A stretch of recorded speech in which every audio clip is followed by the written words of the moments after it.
예, 저 2부 사회를 맡은 지금 조선대에 있는 장민환이라고 합니다. 네, 반갑습니다.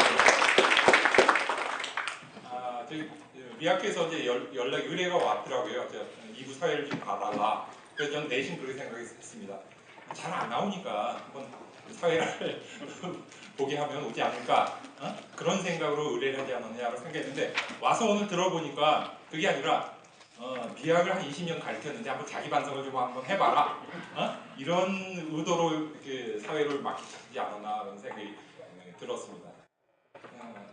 저도 한 20년 동안 이제 미학을 가르쳤는데, 그랬을 때 지금 아까 계셨던 오백년 선생님의 어떤 미학 개론을 기초로 해갖고 이제 나름대로 지용도를 그리고 중간중간 빈 퍼즐을 맞춰가면서 이제 공부를 해서 이제 미학 강의를 이제 나름대로 이제 진행해 왔는데 계속 이제 궁금증이 있었습니다. 이 부분은 어떤 게 정답인가? 그리고 이 부분은 어떻게 발전될까? 이런 부분에 항상 궁금증을 갖고 있었는데 오늘 각계 미학 전문 선생님들께서 그런 부분을 속 시원하게 긁어주셔갖고 오길 참 잘했다, 이런 생각이 들고 있는 상황입니다. 지금 이제 2부에서는 이제 예술과 사회분과, 그리고 미술분과, 그리고 음악분과, 그리고 영화 연극미학분과에서 이제 4분 전문가 선생님께서 이제 발표를 해주시겠습니다. 전 개인적으로 이제 그 개별 미학들은 어떻게 영역이 좀 확장되고 있고 어떻게 심화되고 있는지 그런 얘기를 좀 속 시원하게 좀 정리를 해줬으면 좋겠다는 생각을 가지고 4분 선생님 얘기를 좀 경청하고 있습니다. 여러분들도 그렇게 해주시면 좋을 것 같습니다.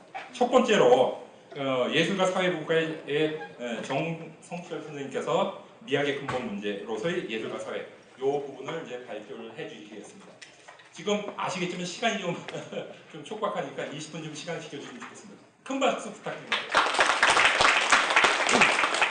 예, 제가 구색을 맞춘답시고 글이 너무 길어졌는데 사실은 쓰고 싶은 거에 사실 얼마도 사실 못 쓴 건데 그냥 뚝뚝 잘라가면서 딱 읽겠습니다. 선문단의 마지막 중간부터 읽겠습니다.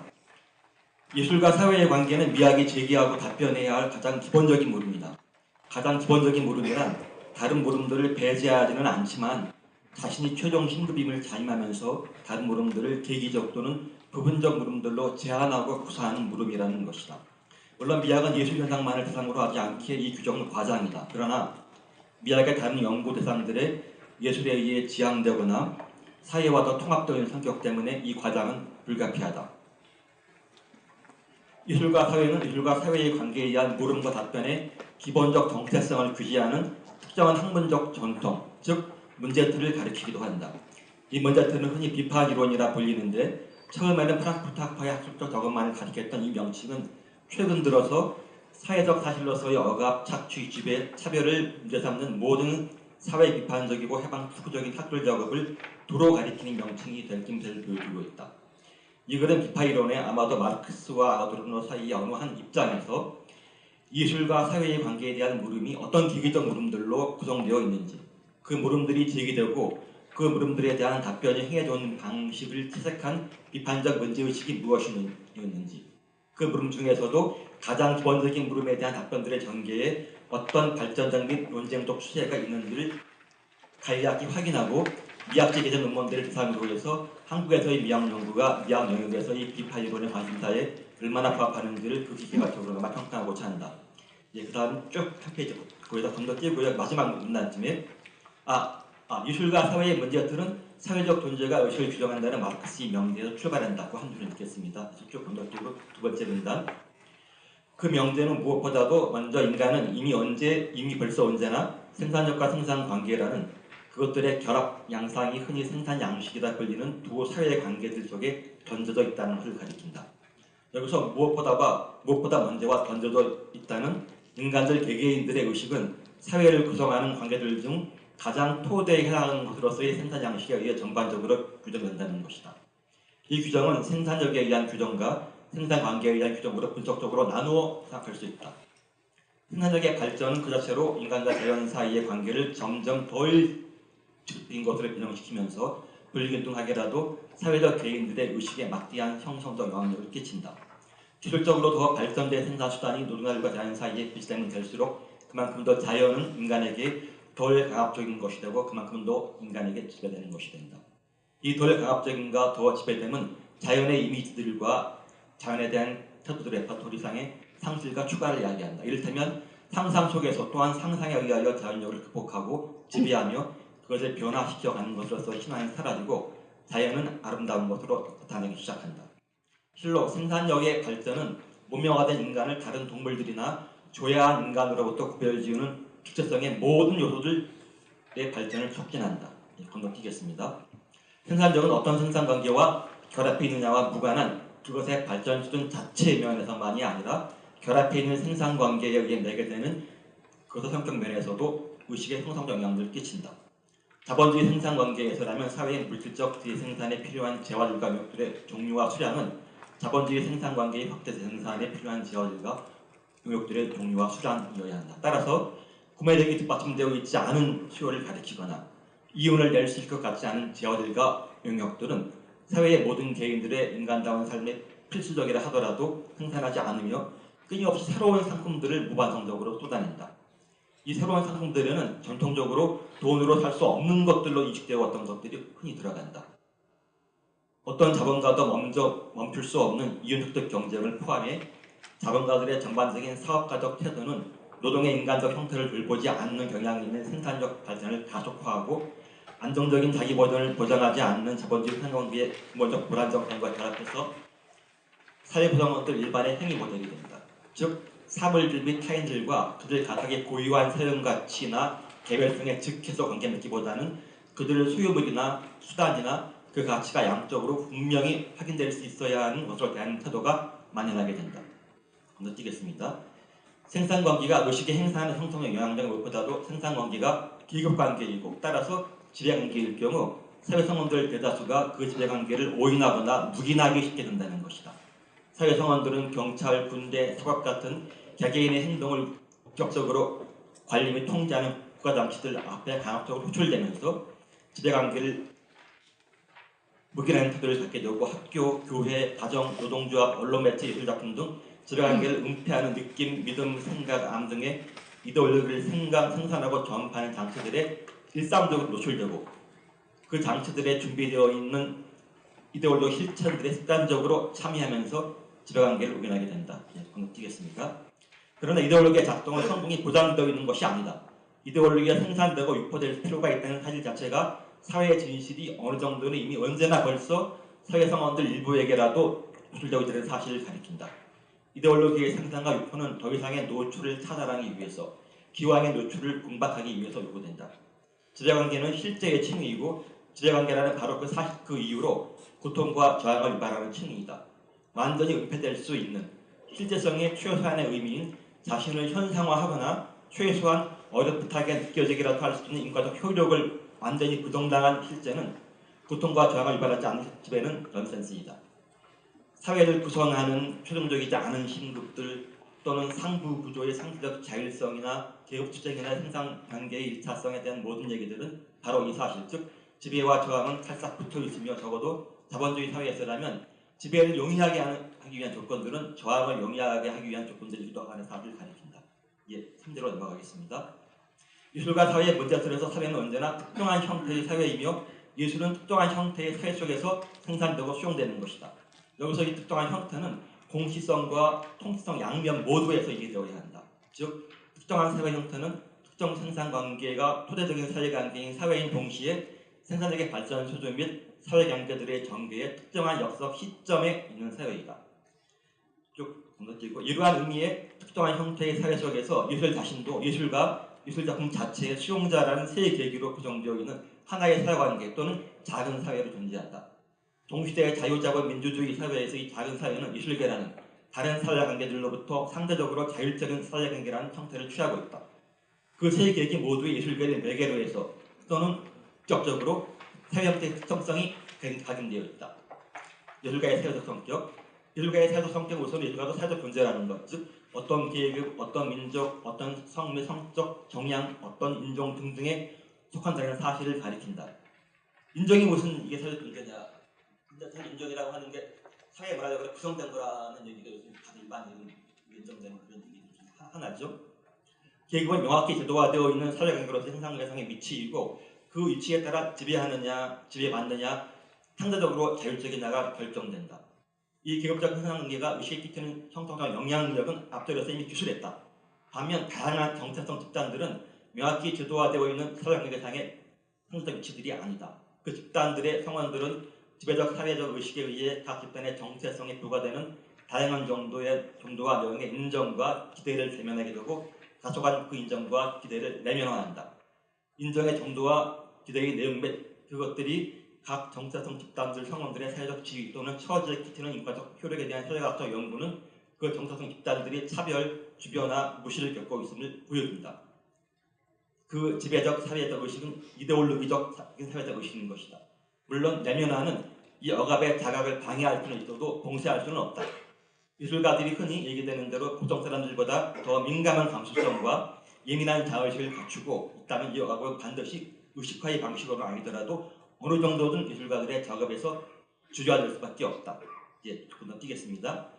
미술가의 사회적 성격은 미술가는 타이틀을 계속 지니기 위해 거치고 따라야 하는 절차들과 규정들이 공식적으로든 암묵적으로든 사회적으로 주어져 있다는 사실과 해당 사회 형태의 특정성이 미술가라는 사회적 지위의 물질적 재생산 방식을 규정한다는 사실도 가리킨다. 그 절차들과 규정들은 노골적인 금지로든 선택을 어렵게 하거나 미술가가 되더라도 성공하기 어렵게 한 차별의 요소를 포함해 왔는데 이 차별은 해당 사회 형태의 지배관계인 사회가 존재함을 가리킨다. 그 절차들과 규정들이 형식적으로 모두에게 공평하게 열려있는 경우에도 그 사회관계 및 그 사회관계를 토대로 하는 사회 전체가 어떤 사회성원들이 어떤 미술가가 얼마나 되는지를 한정하는 압력을 행사한다. 미술가라는 사회적 지위의 물리적 재생산 방식이란 미술가가 미술활동을 계속하는 데 필요한 영역들과 재화들을 획득하는 방식이다. 소위 근대적 미술체제가 성립하기 전의 사회 형태들에서 이 획득은 미술가를 사회에 통합되어 있는 존재를 규정하거나 적어도 미술가라는 사회적 지위의 안정성을 보장하는 방식으로 이루어졌던 반면 자본주의 사회에서 미술가는 미술의 상품화와 더불어 후원자, 주문자, 길드의 구속으로부터 해방된 개인 자영업자가 되었다. 흔히 미술의 자율화로 불리는 이 해방은 자본주의적 사회 변화가 가속화되면서 대다수의 다른 생산활동들이 자본가의 통제 아래서 집단적이자 수혜된 성격을 띠게 된 것과 대비되어 미술작품을 생산하는 노동이 본래 유달리 창조적이고 자유로운 활동이라는 신비한 통념이 발생하는 데 일조했다. 그러나 미술의 상품화는 미술가가 어떤 구속으로부터도 해방되었다는 것을 의미하지 않는다. 창작의 순전한 자유가 시장에서 성공하는 것을 보장하지는 않으며 자신의 대력으로 자신의 예술 창작 활동을 온전히 뒷받침하는 없는 미술가들 대다수는 시장에서 팔리든 안 팔리든 별 상관없다는 초연한 태도를 취할 수 없다. 예, 제가 개인적으로 좀 산하게 지내는 아주 상도 엄청 많이 받고 유명한 작가 두 분이 계신데 그야말로 아주 대단한 분들이 있는데 이 양반들이 자신들의 작품 활동만 가지고서 자기가 살아갈 수 없다고 얘기를 하시더라고요. 그러니까 작품 활동 외에도 단문도 써야 되고 여기저기 가서 해야 된다. 그렇게 안 하면 최소한의 자기 생계 유지만 된다고. 그 이상의 확장 못한다고 얘기하시더라고요. 미술 작가들 대다수가 사실 뭐예요? 다른 부업에 있거나 자기 와이프나 남편 등 살고 있거나 둘 중에 하나겠죠. 아니면 국가의 후원을 받거나. 그러니까 예술이라고 하는 사회 영역이 자본주의 사회에서는 자체의 생산이 안 되는 영역입니다. 미술 작품의 사회적 성격, 좀 몇 줄 건너뛰고 예술과 사회의 문제들은 전술한 실제론적이고 사회 비판적인 사회 이론을 지침으로 해서 예술 작품이 어떻게 사회적 의식이 한 형태인지를, 즉 예술 작품을 구성하는 모든 것들에 어떤 사회가 어떻게 들어와 있는지를 연구한다. 다만 역시 전술한 대로 모든 사회적 의식 형태들이 따라서 예술 작품들도 순전히 이데올로기적이지는 않다. 쭉 건너뛰겠습니다. 아까 이미 드린 얘기니까요. 그 다음 문단. 그렇다면 예술과 사회의 문제들은 유럽 대륙미학이든 영미 분석미학이든 예술 사회학이든 예술 심리학이든 예술사든 문화연구든 그 어떤 것이든 예술 작품에 대한 일체의 학문적 접근에 다음 두 가지 관점을 취할 것을 요구하고 그 두 가지 요구를 충족시키지 못하는 접근을 수박하다거나 이데올로기적인 것으로 비판할 수밖에 없다. 먼저 기본적으로 취해야 하는 관점은 예술 작품에 대한 결정적 이해는 그것이 갖고 있을 수 있는 어떤 보편인간적 가치나 초역사적 가치에 대한 이해를 통해서가 아니라 그것이 특정한 사회 형태 속에서 그 특정한 사회 형태에 의해 한정되어 갖고 있는 사회적 의식 측면에 대한 이해를 통해서만 달성될 수 있다는 관점이다. 이 관점을 채택하라는 요구는 처음부터 뇌과학 또는 신경과학의 최근 연구 성과들이나 기라론이 주요 논거를 구성하는 예술의 본질적 특성과 가치들이란 일체의 자연주의적 예술론을 배제하거나 제한한다. 이 요구는 또한 영리 분석미학의 어떤 양상을 물화된 것으로 비판할 수 있게 한다. 철학적 미학은 예술사나 예술사회의 작업 영역과는 구별되는 그 자신의 고유한 작업 영역을 갖고 있지만 그 다른 학문가들과 나란히 예술작품들의 사회적 유의미성을 조명하는 데 기여해야 한다는 동일한 요구를 충족해야 한다. 철학적 미학의 한 형식으로서 영리 분석 미학의 경우 그것이 가장 관심 있는 것이 예술 관련 개념들의 분석이라면 분석해야 할 개념들은 그것들의 분석이 이 요구를 가장 잘 충족시켜줘야 할 것이어야 한다. 물론 철학적 이론들의 사전에 준비되어 있거나 기존의 철학적 미학에서 당연시되는 개념들이 그런 개념들이라는 보장은 전혀 없다. 즉 예술 관련 개념들은 현험적으로 또는 예술 영역의 어떤 새롭거나 낯선 개발자들이라도 포섭할 준비가 되어 있는 보편적 개념들을 세변적으로 도출하는 방식으로는 확인될 수 없다. 분석해야 할 개념적 선별은 예술의 사적 실제와 접촉하고 그 실제를 면밀히 보유하는 것을 통해 이루어져야 한다. 인용만 건너뛰고 주도 읽어보겠습니다. 주 19번 유럽 대륙 미학이 어떤 흐름에서 동일한 취지의 비판이 대립 수 있을 것이다. 특정한 사회의 특정한 시대들에서는 제각각의 사회적 문제들과 대결하는 제각각의 사회적 의식들이 생산된다. 한 시대가 다른 시대들보다 예술 실천에 더 적극적일 수는 있지만 가장 훌륭한 예술작품들은 늘 동시대 예술작품들이다. 아도르노의 말마따나 길은 역사적이며 과거의 예술작품의 질의 내용은 사회의 역사적 변화들과 더불어 자라해지기 때문이다. 따라서 하이데거나 경기의 루카치처럼 자신의 동시대의 주요한 예술 실천 전체를 기각하고 어느 역사적 시점까지 예술 실천만을 모범적인 예술 실천으로 고려하는 것은 자신을 가장 잘 대면할 수 있는 역사적 시간대의 마디마디들을 과거에 과도하게 사변 철학적으로 즉 자신의 온 존재를 늘 새로워지는 예술에 열어놓지 않는 방식으로 형성된 예술 취향을 기준으로 해서 마치 땅을 금자락이 땅과 쓰레기 민족 땅으로 나누는 것이다. 다시 본문 돌아가겠습니다. 예술과 사회의 문제들에 따른 예술작품 이해 표현을 구성한다고 할 수 있는 이 요구는 실제 예술작품들에 대한 연구에서는 예술작품들의 특정 사회적 및 역사적 성격을 추상적인 리버럴 휴머니즘의 언어로 즉 모든 개인들이 모범으로 삼을 만한 어떤 고상한 보편 인간적 예술 취미를 전제하는 언어로 덮어 가리거나 예술작품들에 들어가 있는 사회를 기술하는 언어에 사회 집단들 사이의 억압, 대립, 충돌, 갈등에 빠져있는 연구와 배척점에 있다. 이 요구에 따른 예술 사회사학적 및 예술 사회학적 연구들은 마르크스 유다를 중심으로 60년대 초쯤에는 이미 상당히 추적되어 있는 상태였지만 60년대까지도 예술을 연구하는 학문들의 전반적인 양상은 예술과 사회의 문제 틀을 적극적으로 수용할까 거리가 아주 멀었다. 그 다음은 이제 그 이후 어떻게 상황이 변했나 쭉 기술하는 부분이 건너뛰어도 되고요. 그 다음 페이지 마지막 문단. 예술과 사회의 문제들이 예술에 대한 일체의 학문적 접근들의 피칼크를 요구하는 또 다른 관점은 예술 작품이 사회적 의식의 한 형태라는 사실을 이데올로기니 반영이니 상동성이니 하는 용어들만으로는 처리할 수 없는 인간이 세계와 맺는 의식적 관계의 모든 풍부성과 복잡성 면에서 이해해야 한다는 것이다. 그 다음 단 넘어가겠습니다. 적잖은 예술 작품들의 언제나 자체적으로 수행되어 있는 이 관점은 적어도 아도르노의 50년대 중반 이후 미술학 기술들에게는 충분히 정교하게 녹아 있었으며 다소간 서사적 성격이 강한 예술 형식들에 부합하긴 하지만 6, 70년대를 거치면서 마슈레의 문학생산 이론을 향하여와 제임슨의 정치적 무의식을 통해서도 설득력 있게 순적인 언어로 배진되었다. 아도르노는 느끼겠습니다. 그 다음 페이지 마지막 문단. 아도르노 미학 전체에 가능한 가장 간략한 개관조차도 못 되지만 적어도 그것의 중요한 요소들을 선보인 셈은 되는 이상의 기술은 아도르노의 미학에 대해 즉각 그럴듯한 의구심을 불러일으킨다.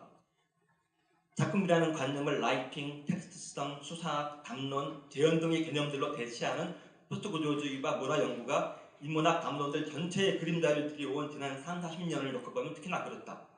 다양한 권력들이 도처에 있고 따라서 문화적 형식들은 우리가 자각하기도 전에 우리가 세계를 이해하는 바로 그 방식들을 구성하기 때문에 또는 사회는 집단들에게 다하게 처해있는 새 관계적 지위에 따라 서로 다르거나 심지어는 대립하는 객관적 이해관심을 할당하는 물질적 및 구조적 실제가 아니라 서로 헤게모니 투쟁을 하는 담론 체제들로 구성되어 있고 주체들은 그 유동적인 핵심의 투쟁에 의해 오직 불안정의 그만 집단 정체성들로 구성되고 경향적으로 탈중심화되어 있다는 생각에서라면 예술작품, 특히 아도르노식의 딱 잘라 사회의 안티테제라고 규정할 수 있는 자율적 예술작품의 개념은 실제의 텍스트들과 그 배후에는 없는 총체성과 잘 중심 잡혀 있는 주체를 설정하는 것처럼 보일 수밖에 없다.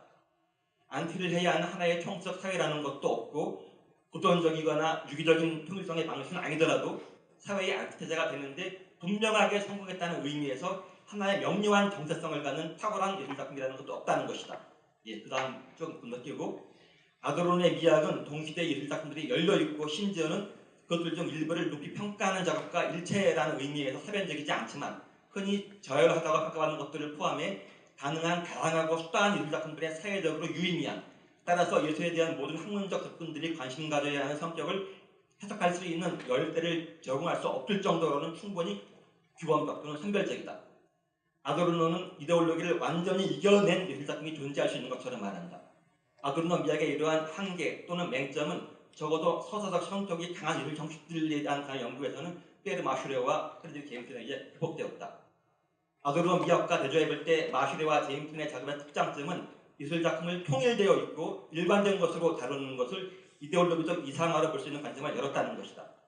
예술작품들은 이데올로기에 의해 완전히 봉합되어지도 않고 유토피아의 순연한 형상도 아니다. 마슈레에 따르면 작가들은 대개 하나의 이데올로기적 테마를 구현하는 통일되어 있고 일관된 작품을 창조한다는 계획과 함께 출발하기는 한다. 그러나 작품은 작가의 의도로 환원되지 않으며 오히려 다양한 일적 요소들이 원료로 들어가 분영되는 생성 과정의 결과물이다. 실로 작품은 그것의 실체를 두는 요소들의 실제적 다양성부터 부장된다. 이데올로기는 장르, 관리, 언어, 틀과 함께 원료들 중 하나로서 작품에 들어가며 심지어는 보유하며 떼어낼 수 있는 이데올로기적 발화를 생산하기까지 하지만 일단 작품 속에 들어가게 되면 그것은 다른 원료들과 함께 작동하게 되고 더 이상 그것이 작품에 들어가기 전에 이었던 것과 동일한 것이 아니게 된다. 내적으로 정합적인 허구 세계의 생산이라는 문학 형식 고유의 요구에 의해 한정되어 특수한 테마들로 개별화되어야 하기 때문이다. 인용만 건너뛰겠습니다. 마슈레는 이 형상화의 수준이 이데올로기적 계획의 수준을 유지하고 연장하기보다는 의심스러운 것으로 만드는 경향이 있다고 본다. 형상화에 유능할수록 작가는 이론적 자각 없이도 현실에 더 많은 요소들을 보고 그 요소들을 내적으로 정합적인 허구세계의 생산에 더 정직하게 동원하는 반면 이데올로기적 계획은 그 요소들 사이에 올바른 연결을 만드는 것을 방해하고 따라서 작품의 누락들과 부드들을 남기며 현실을 부분적으로 또는 일관되지 않게 제시하게 되기 때문이다. 적절한 질을 갖춘 독자는 이 누락들과 부드들을 작품이 그 자신으로 숨기고 있는 것, 즉 작품의 이데올로기적 무의식의 징후들로 읽을 수 있다. 조엘 베르누의 신비의 섬, 우리 옛날 제목으로는 패더이만이죠. 신비의 섬에 대한 마슈리의 자신의 장문의 비평은 이러한 징후독해적 비평의 모범적 사례이다. 제임스는 이데올로기적으로 간단히 처리될 수 없는 하나의 능동적이고 실천적인 사회적 의식 형태로서의 예술의 작품의 복잡성과 풍부함에 마슈라보다 한 발 더 다가간다. 그의 정치적 무의식은 소설을 경험적 사례로 하여 문화적 산물들 일반에 대한 정교하고도 세련된 마르크스주의 해석학을 성취하고자 한다. 이부터 건너뛰겠습니다. 그래서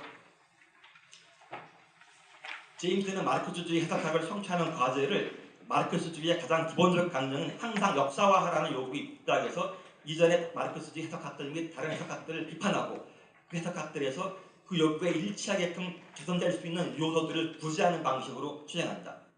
제임스에게서 역사는 오직 하나의 인간의 모험, 필연의 영역으로부터 자유의 영역을 쟁취해내는 집단적 투쟁의 거대한 미완성 플롯이다. 이 역사는 경험적 현실, 즉 우리가 경험하는 사건들, 대상들, 과정들의 그것들을 효과로서 야기한 부재하는 원리로 내재한다. 예, 그 다음 몇 줄 건너뛰고요. 마르크스주의의 고유한 항상 역사화하라는 해석학은 문화적 산물들을 역사 안에 있는 중요한 사파들로 파악하는 것이다.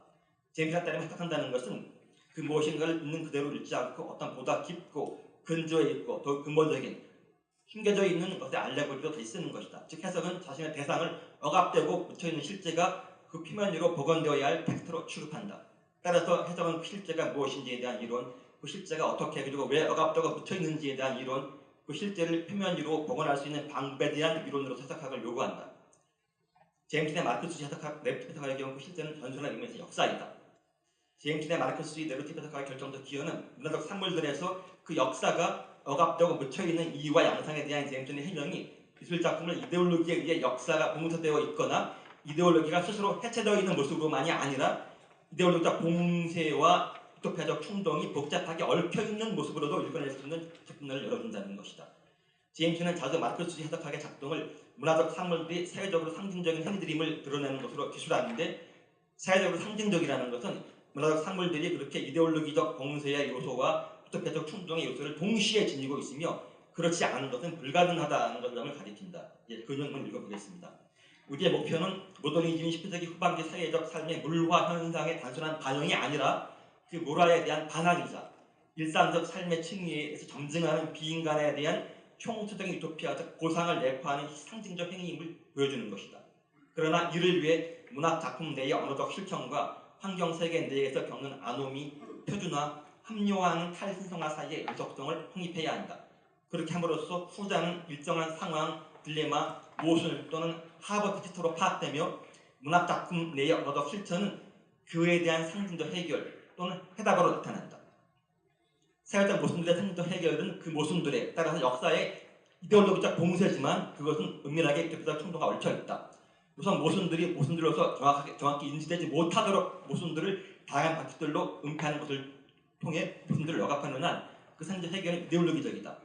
모순들의 이러한 억압은 모순들을 현실적으로 해결하는 운동으로서의 혁명이 모순들로 정확하게 인지할 때만 가능하기 때문에 혁명에 대한 욕망이 억압이 토하다. 그러나 프로이트식으로 말하면 억압되는 것은 수면한다기보다는 무의식으로 내려간다. 혁명에 대한 억압된 욕망도 일종의 무의식, 즉 정체 무의식이 된다. 그렇지만 역사는 개인 주체가 아니라 집단적 주체를 통해 움직이기 때문에 이 정치적 무의식은 프로이트 정치 부정학에서는 달리 집단적 무의식이다. 마르크스주의 해석의 과제는 문화적 현상들의, 특히 내러티브적 텍스트들에 고안되어 있는 이 상징적 해결들에서 이 억압된 혁명에 대한 욕망의 징후를, 정치적 무의식의 징후를 읽어내는 것인데, 바로 이 징후가 그 텍스트의 유토피아적 요소를, 이상적인 미래상의 요소를 이룬다. 쭉 건너뛰겠습니다. 3절로 넘어가겠습니다. 그래서 그냥 한 절은 별로 이렇게 지금 읽는 2절이 심적인 내용이니까 한 절 건너뛰고요. 마지막 나간 말만 읽겠습니다. 예술과 사회의 문제들을 따를 때 마땅히 다루어야 하지만 읽으려서만이 아니라 미학적 개제 논문들 내에서도 그다지 다루어지지 않은 주제들을 나열하는 것으로 나간 말을 대신하기로 하자.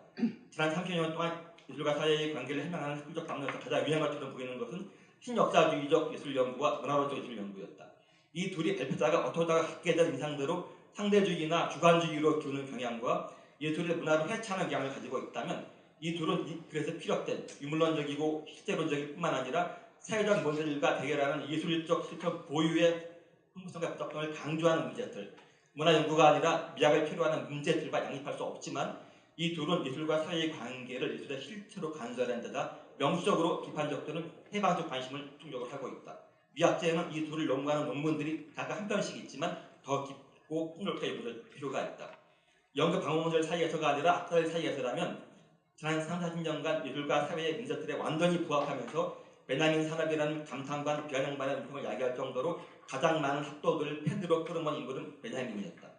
명시적으로 예술과 사회의 문제들에 따르는 총 100여 편의 미학 논문들 중 베냐민을 다루는 논문들은 모두 9편인데 베냐민보다 더 오래 살면서 더 집중적으로 예술과 문학을 남긴 아도르노를 다룬 논문보다 한 편이 더 많다.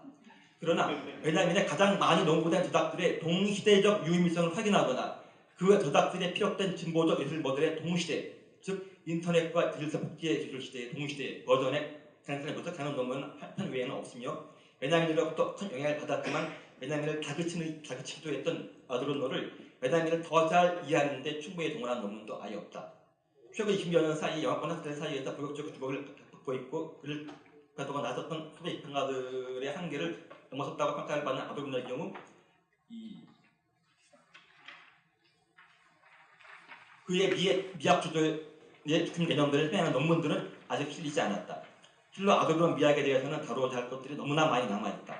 아도르노가 평생에 걸쳐 하이데거를 비판했다는 사실은 그 둘이 공히 펠러닌론을 썼고 타라크를 평가했다는 사실에 주목하게 해야 할 것이고 아도르노의 자율적 예술 작품이 요구하는 살아남아 있더라도 극히 적고 아마도 보통 사람들 사이에서는 아예 보이지 않을 수준의 자율적 개인 주체는 아직 서너 편의 논문으로만 대접받을 랑시에르의 모지한 시동과 대조되어야 할 것이다.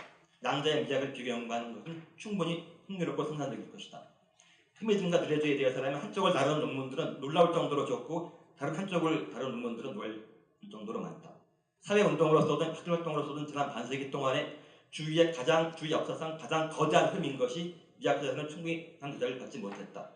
다른 어떤 스타들보다도 내부가 더 구석구석 잘 조명된 편인 들레즈는 다른 어떤 스타들보다 먼저 그리고 또 충실히 외부와 다른 생각들과 대면시켜줘야 할 것이다.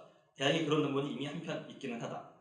미학지의 마시레와 제임슨을 다룬 논문이 한 편도 없다는 것은 안타까운 일이다. 대중예술 작품들까지 포함해서 서사가 기본적 요소인 어떤 예술 형식들도 그들이 개척한 고도로 정교하고 창의적인 마르크스주의 서사함을 해석하고 피해갈 수 없다. 예술가 사회의 문제들을 유지하는 가운데 아드로노식의 여전히 다소간 규범적인 철학적 미학의 한계는 벗어나고 싶지만 후스트로 턴한 채로 그러고 싶지는 않은 이들에게 마시레와 제임슨은 가장 먼저 참조해야 할 분들이다. 예.